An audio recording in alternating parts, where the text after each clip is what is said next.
Efa manomboka miatiny malagasy ny vokatra malagasy ny hetsika fiermanday izay manome lanja indrindra ireo tantsaha malagasy izay nisokatra tamin'ny fomba ofisialy omaly fiermanday andian'ny faharoapolo ite hanomezana lanja ny vokatra ny tantsaha ity ahaizana zavatra maro ihany koa raha ireo vokam-pikarohana samihafa izay hita eny an-toerana eny hoarahantsika an-tsary ny zava-misy amin'ireo trano eva samihafa ao anatin'ity hetsika fiermanday ity.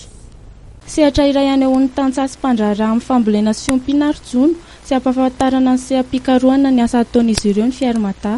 Andian'ny faharoapolo ny amin'ity taona ity raha teny amin'ny Palais des Sports Mahamasina ny hetsika isan-taona, eny amin'ny kianja Makiandota-Penaka no natao ny hetsika tamin'ity taona ity. Mpampiranty miisa 700 no nitondra ny vokatra sy ny asa tanana mandritra ny hetsika. Anisan'ny tsy fahita firy eto Madagasikara ny famokarana divay vita amin'ny voatabia. Isany misehatra amin'izany ny kooperativa Soavola.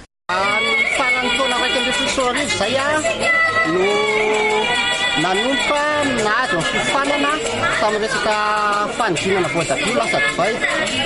Ny nahatonga ny hevitra tao anatin'ny vovonana mamikely zay trandraka ny lalam-piariana voatabia dia mahita hoe olana ny tsena rehefa mitobatra ny vokatra. Teo anatin'izay zay no mikaroka dia nahita mpandraharaha afaka nanomianay an'ilay formation amin'ny fanodinana divay dia nanomboka teo zay no nanodina lizy aho lasa divay. Mbola eto Antananarivo hatreto ny vokatra no amidy.